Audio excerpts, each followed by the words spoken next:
To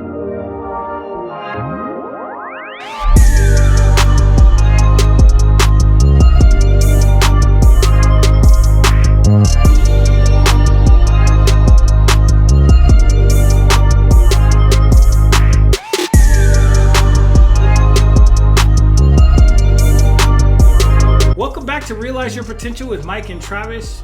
We are continuing with Danielle Slaton as we're talking about managing your mindset. I'm not going to go through her intro again, y'all. It's like I said in the last episode, just Google her, right? Like, if you missed the first episode, go back and watch it. It is amazing. She's a superstar, period, end of story. Please like, share, and subscribe before we jump into this conversation. I'm doing that really quickly because I always got to say it before, but I really want to jump into the conversation. So please like, share, subscribe, comment, and let's get back into this goodness with Danielle. So, the interesting thing, we were talking about this off camera, right, is how our relationship when we were in college together. And Danielle was doing all of these amazing things, and we literally did not know how good she was at soccer. We knew she was on the soccer team, but I literally, and Danielle was she was in my inner circle, my crew, the people I really, really kicked it hard with. She was in that crew of people, and I swear, I didn't know until I graduated. I actually went to law school, and Danielle was a year behind me, and that's the year they ended up winning the national championship. And I'm talking to Ram, one of our great friends, and he's like, yeah, I think they're going to win the national championship. And I'm like, what? Who are you talking about? Slate? What are you talking about? And he's like, yeah. Oh, you didn't know, she's she went to the Olympics, she did all these things, da-da-da. I'm like, no, that's not the same. No way. Absolutely not. That's impossible. Because if I was doing all that stuff in college, your boy would have been like, hey, I just got back. I got this silver medal around my neck. I'm balling, Oh, and you'd have been wearing a national outfit. Right. I would have been wearing cleats in class. Jacket. Yeah, it would have been rough. It would have been too much, right? But for real, with Slate, it was nothing. She was just her, and the humble approach, the humble discipline to do that, right? She never hid it. If people asked her the experience, she shared it. But man, Danielle, talk a little bit about how you could being humble in success, and why did you do that? But how did you do that, right? Talk a little bit about that. I guess I would say, the first thing that comes to mind is just, your desire to fit in, especially when you're in high school and college and kind of figuring yourself out. The idea of just wanting to be part of the crew, and yeah, fit in with everybody else in college. I think that's a little bit where that came from. There wasn't a huge desire to talk about this other aspect of my life, if you will, because I just wanted to have fun. And be with my peeps, But I also think too, that I know who I am, right? And my motivation comes internally often. There's nothing that anybody externally can say to me that I haven't already said to myself. There's no pressure that someone can put on me that's more than the pressure I've probably already put on myself.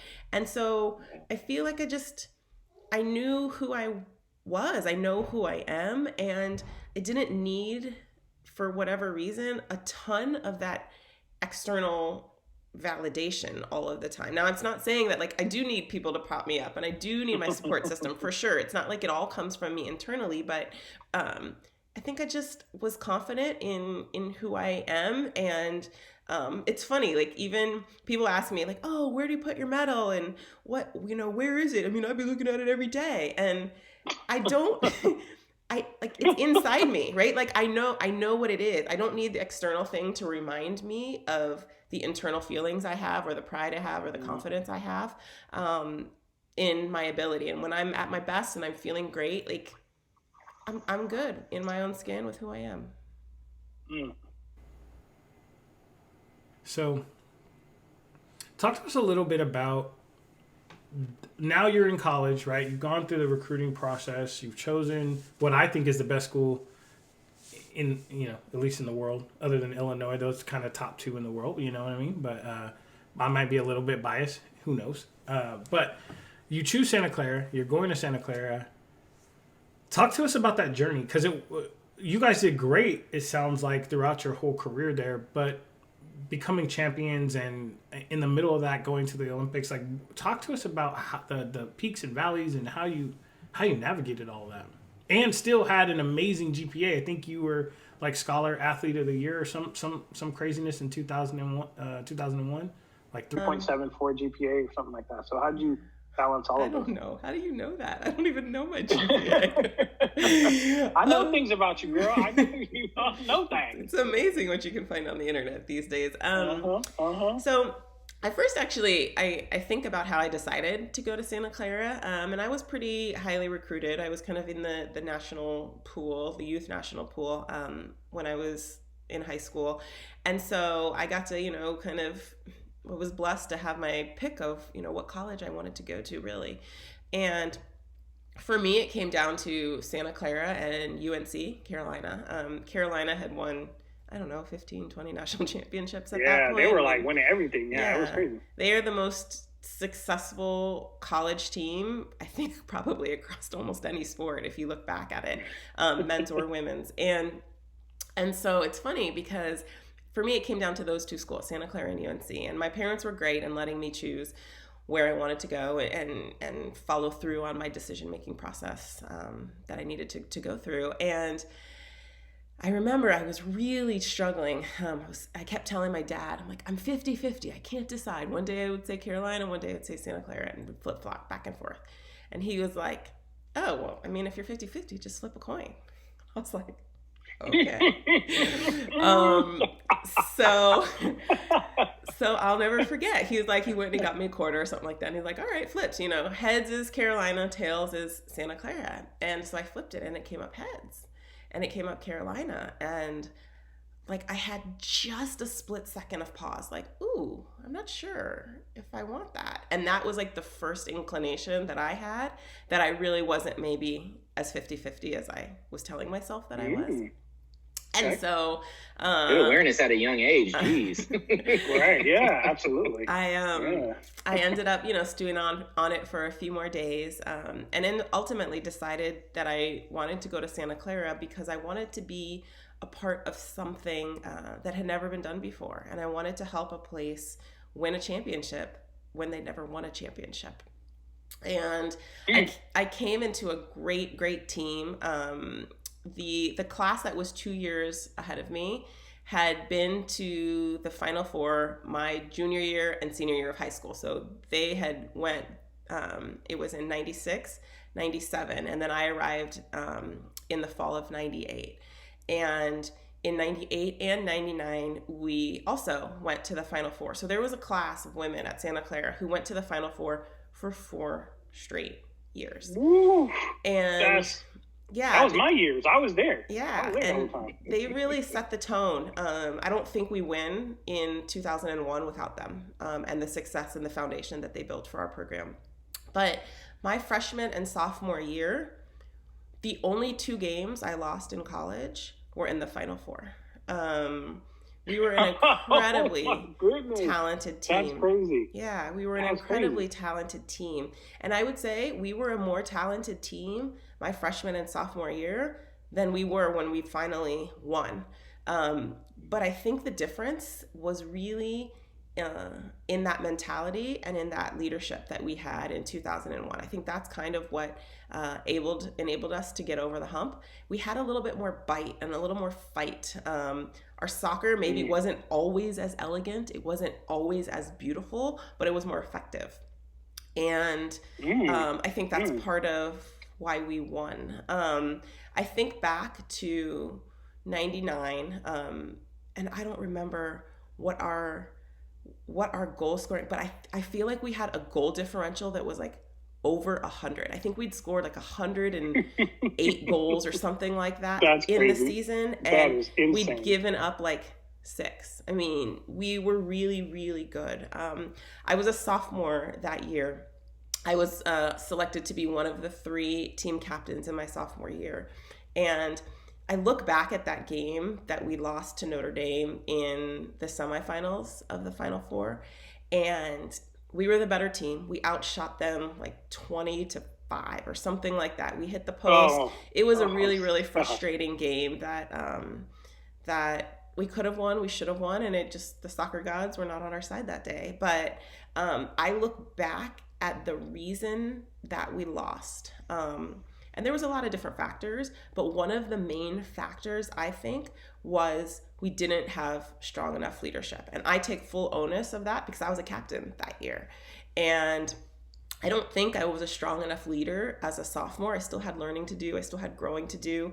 I hadn't found my voice in a way that was as effective as it needed to be, particularly with players that were older than me and more veteran players. And so I look back at that game in particular, and I think if I had been a stronger leader, not in that game, but throughout the season, if I had built up stronger mentality, if I had called people out more at appropriate moments, if I had helped build our toughness throughout the year, then I think we would have won. Now, you fast forward that to my senior year, and we are playing in the Final Four. It's in Dallas, Texas, and we are playing against Florida. And Abby Wambach, who people may have heard of, has gone on to have a huge and storied career in women's soccer.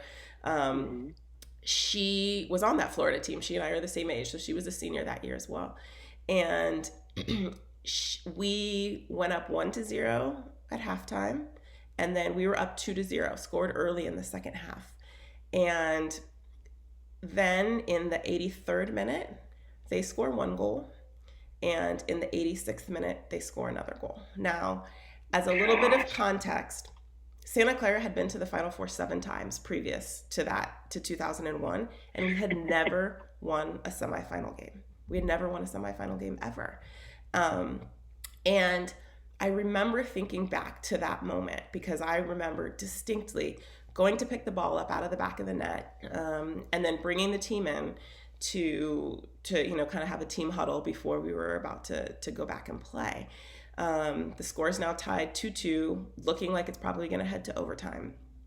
And this is where I feel so proud as a leader of this team, because what I experienced in 99, when I felt like I wasn't that strong of a leader, where I was still learning, I fast forward to 2001 in that 86th moment in the semifinal game, and the trust and the work that I had put in for that entire season. I cashed every single chip I had in that moment. And you never know. That's the thing. As a leader, you never know when you're going to have to cash those chips, but you have to do the work of putting those coins in the bank every single day. And I feel like I had all of these players, all of my teammates looking to me and looking to be like, what are we going to do? Are we going to be okay? And I looked at them and I remember I'm saying, in my head, I'm having this running conversation of, oh my gosh, you're cursed. Seriously, I can't believe this is happening. This is your senior year. You're going to mess this all up. Here you go again, Danielle. But externally, I look at my teammates and I just say, we're fine. We know we have outplayed them for 83 minutes. They got lucky for 4. Let's go get this job done. And 4 minutes into overtime, we score. And I feel like one of the biggest differences in the reason that we won was because I was a stronger leader and had done all of the little dirty work over the course of months in order for us to be prepared for some unknown moment that dropped on us in the 86th minute of that semifinal game. And that's what enabled us to get over the hump. I'm sitting here with goose pimples, and I'm not really a soccer fan. Man, that is a cool story. Yeah, it's fun. Yeah, and I want to take our watchers to that moment, right? And people think about mindset, right? And they think about winning mindset, they make the assumption that person is always only thinking positive thoughts, right? And the reality is being able to manage your mindset is exactly that. You have to manage when those negative thoughts creep into your head, and what action will you take to overcome that, right? And what can you rely on? You rely on your training, which we talked about in the last episode of how important it is to act that way, right? and put in the right amount of training. You relied on that. You relied on your leadership, and you cashed in the chips from doing those things. Talk to us about that moment, though, where your mind is telling you one thing, but your body is reacting in another way because you've trained yourself to act that way, right? Take us to that moment and how hard it was to manage your mindset, or was it hard to manage your mindset in that moment? I think it was hard, but I think that the mental training I had on my mindset, I mean, the amount of time I spent working on my thoughts and my mentality was almost equal to the amount of time I spent working on the physical aspect of the game. When I was with the national team, we had a sports psychologist, and she was brilliant and, you know, got us thinking about all the right things in all the right ways. Her name's Colleen Hacker. And I would say 75% of the time we probably talked about with her on controlling what you can control and letting go of the rest. I can't control if I'm, you know, playing in poor weather. I can't control the referee. I can't control my opponent. I can't control my teammates. But the things that I can control are pretty small. But if I focus on that, it gives me a sense of confidence, and it gives me the ability to perform in the best way that I possibly can. So to me, it felt like sometimes people think that, oh, they're just born this way. They're born this competitive. They're born with this mindset. I am telling you, I worked on this every single day. You just can't see it because it's not external. One of the tricks I always used to employ, and that I still sometimes use to this day, I call it a mistake ritual. And so when I make a mistake, I already have a pre-planned thought and a pre-planned action in my head to replace that mistake. So you can only have one thought in your head at a time. Now they can go very quickly from one thought to the next thought to the next thought, but you can only have one thought in your head. And so to me, a strategy that I use is when I make a mistake on the field, I already know what I'm going to do. So I don't have to worry about planning for it, but I already know one positive thing I'm going to say to myself and one physical action I'm going to take to really help reinforce that message. So for me, I used to give myself like 2 little pounds on the head, like just pound that thought out of your head. And I used to tell myself, Danielle, you're good. You deserve to be here. And I already knew that was coming. So I'd make a mistake, and the mistake triggered the positive reaction. So that mistake didn't fester. That mistake didn't make me make another mistake and repeat itself again and again because I'm worried about the mistake. I'm judging myself. I'm shaming myself about it. Nope. Mistake, positive action, positive thought, move on. And I'm telling you, when I first started implementing this strategy in college, first training, I probably had to say it to myself over 100 times. I'm not exaggerating. 100 times in 90 minutes. But then after weeks of training and practicing this, like, it became instant. So all of a sudden I have this mistake that turns into a positive reinforced moment, and I move on, and I can control that. I can control my actions. I learned to control my thought in that way. And so my mindset was actively working for me, but it's not something that I just happened to do. It's something that I worked at for days and weeks and months and years at a time. That's good stuff there. That's fantastic. Yeah. That's fantastic. What do you got, Mike? So me personally, like, as you're sharing that, in terms of the techniques that you either naturally did or someone coached you on that, there's definitely sort of that's a specific technique. Mm-hmm. And so when you were saying that, I was like, man, how cool is that? Like, what I'm supporting people with, like, it's you're playing it out, and it's a real life example of how that works, you know? So I would, yeah. That's cool. It's so interesting to me. Working with, I've been blessed to have some amazing clients, and these are people who've performed at an extremely high level in their careers.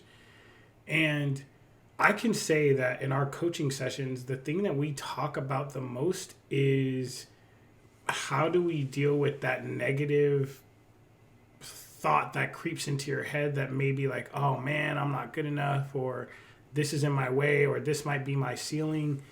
And from an outsider's perspective, you're always like, man, you've accomplished like things that people dream to accomplish already. Like, how could you be thinking that about yourself? Like, you're awesome, you're amazing. Like, keep doing those things.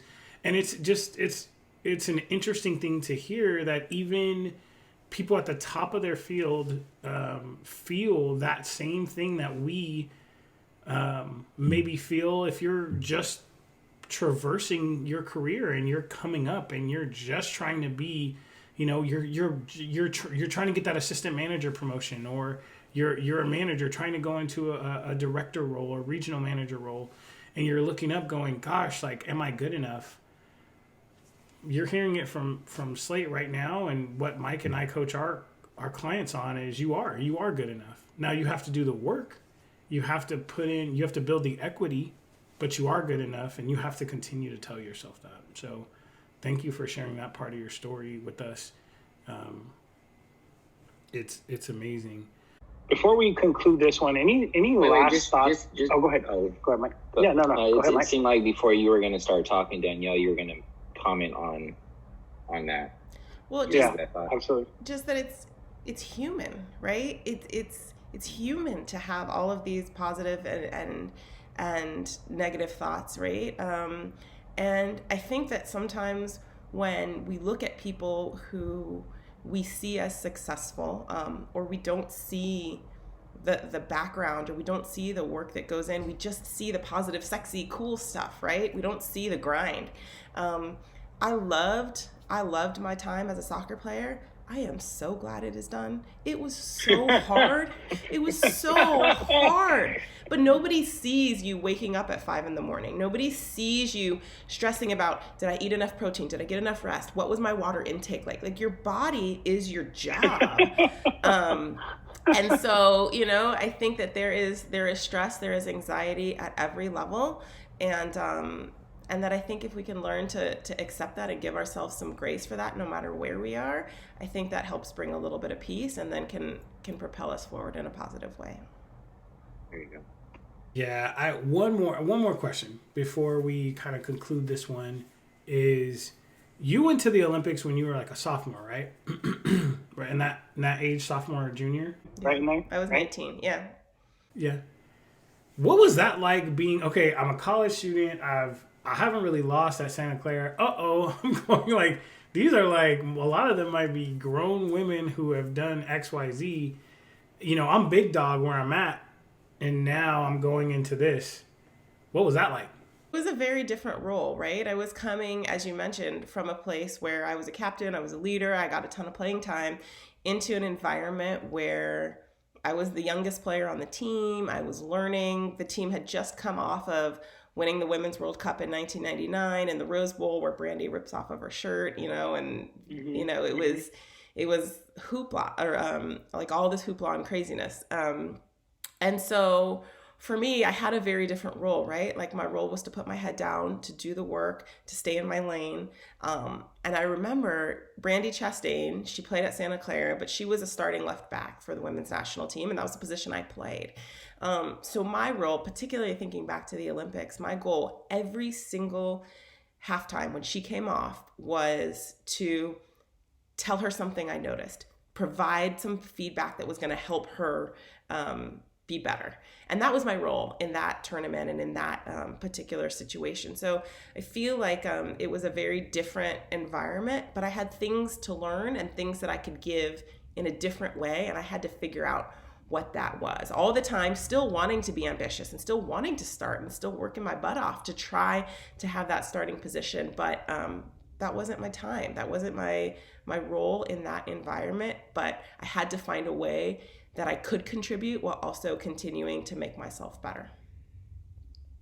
Yeah. And I know we're kind of bumping up on time, but like, how did you control that? How did you manage that mindset? Have a lot of conversations with yourself. But but as you mentioned, I mean, like I'd worked on reframing frustration or reframing something that I didn't want. Like I wanted to start, but that wasn't in my control. What was in my control was how hard I worked and how hard I could continue to push and make my team better. So I think that, it was one of those situations for me where I just tried to put my head down and do the work, tried to soak in as much as I could, and try to really reframe the stress and any of the negativity into something that could positively contribute towards a bigger purpose and a bigger outcome, which was helping my country win a gold medal or helping my team do something that we'd never done before. It wasn't always about me. I was part of it, but if individually I could make my team better, then I knew my team could also demand more from me, and those things were in sync. And that's what I was working towards in that year. Great stuff. Well, we bumped up on time. We're going to conclude this one, and then we're going to bring you back for one last session, Danielle. Thank you so much. Oh, man, my lights are flicking off and on. You guys see that? It's like poltergeist in this bad boy. I'm going to fix my light situation, and then we're going to continue this conversation. Thank you for sharing your insight, and I'd love to pick up where we left off there, talk about like your ending experience. So going from not playing and not starting to then playing a lot on the national team and what that looked like, that whole experience. And then how did you transition, professional career, and then transition to what you're doing now, and give people some tips that might be transitioning out of something into something new, and how they can continue to have success. Thank you, everybody. Please, like I said, go, if you didn't watch the first episode, go watch it, rewatch this one. Great stuff from Danielle. Thank you, my friend. Please like, share, and subscribe, everybody, and we'll talk to you next week. Thanks, guys.